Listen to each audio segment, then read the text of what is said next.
नमस्कार सभी पेंशन धारकों का एक बार फिर से स्वागत है। दोस्तों, इस वक्त पेंशन धारकों के लिए बहुत बड़ी खबरें निकलकर सामने आ रही हैं। जी हां दोस्तों, ईपीएस 95 पेंशन धारकों के लिए पहली बड़ी खुशखबरी जारी है। ईपीएस 95 पेंशन कंफर्म को लेकर बहुत बड़ा अपडेट चुकाया गया है। पक्की हो, जनवरी 2026 से 7500 ईपीएस पेंशन प्राप्त हुई, सरकार ने दे दी है मंजूरी। तो आखिर दोस्तों किस तरीके से पक्की हुई है जनवरी 2026 से ही आप सभी को 7500 रुपए की ईपीएस पेंशन, और सरकार ने किस तरीके से इस पेंशन को लेकर मंजूरी दे दी है, इसके बारे में दोस्तों आज इस वीडियो के अंदर पूरी जानकारी दी गई है जो कि आप सभी को मिलेगी। और इसी के साथ यहाँ निकलने पर बात करने वाले हैं 69 लाख पेंशन भोगियों के लिए दिसंबर के महीने के अंत तक आ सकती है बहुत ही बड़ी खुशखबरी। लिस्ट में क्या आपका नाम है या फिर नहीं, इसे चेक करना आप सभी के लिए बहुत आसान। जी हां, तो दोस्तों चलिए इसकी बात करते हैं। तो केंद्र सरकार के कर्मचारियों और पेंशन भोगियों के लिए ये समय बहुत अहम माना जा रहा है। खास तौर पर देश के करीब 69 लाख पेंशनर्स के लिए दिसंबर का महीना उम्मीद लेकर आया है। लंबे समय से 8th पे कमीशन को लेकर बातें चल रही थीं, अब ये चर्चा धीरे धीरे हकीकत बनती नजर आ रही है। सरकार की तरफ से आने वाले फैसलों का सीधा असर कर्मचारियों और पेंशनर्स की आमदनी और घर के बजट पर पड़ेगा। वहीं दोस्तों पिछले कई महीनों से कर्मचारी संगठन 8th पे कमीशन बनाने की मांग कर रहे थे, अब सरकार ने इस दिशा में कदम बढ़ा दिए हैं। जानकारी के अनुसार 8th सेंट्रल पे कमीशन के लिए जरूरी नियम और दिशा निर्देश तय करने की प्रक्रिया को तेज कर दिया गया है। इसका मतलब यह है कि अब आयोग अपना काम औपचारिक रूप से शुरू कर सकता है। सबसे राहत की बात यह है कि इस बार पेंशनर्स को खास महत्व दिया जा रहा है। आयोग सिर्फ सैलरी ही नहीं बल्कि पेंशन और रिटायरमेंट के बाद मिलने वाले फायदों को भी देखने वाला है।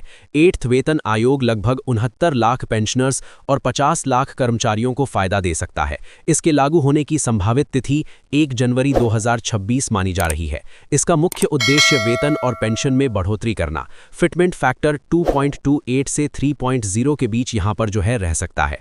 फिलहाल महंगाई भत्ता करीब 58% यहां पर मिल रहा है। इसी के साथ कर्मचारी संगठनों का कहना है कि महंगाई बहुत बढ़ चुकी है, इसलिए सैलरी कम से कम 20 से 35% तक की बढ़ोतरी होनी चाहिए। जबकि बेसिक सैलरी बढ़ती है तो उससे जुड़े भत्ते जैसे कि मकान भत्ता, यात्रा भत्ता भी अपने आप ही बढ़ जाते हैं। इसी के साथ पेंशनर्स के लिए अच्छी खबर यह है कि सरकार डियरेंस रिलीफ को बेसिक पेंशन में जोड़ने पर विचार कर सकती है। अगर ऐसा होता है तो पेंशन की शुरुआत ही ज्यादा रकम से यहां पर होने वाली है। इसी के साथ अभी केंद्र सरकार के कर्मचारियों को 58% महंगाई भत्ता मिल रहा है। नया वेतन आयोग लागू होने पर पुराना महंगाई भत्ता बेसिक सैलरी में जोड़ दिया जाता है और फिर नए सिरे से महंगाई भत्ता शुरू होता है। पेंशनर्स के लिए मिलने वाला डियरेंस रिलीफ भी इसी तरह काम करता है। दिसंबर में होने वाली घोषणाओं से ये साफ हो सकता है कि बकाया एरियर का भुगतान कैसे और कब से किया जा सकता है।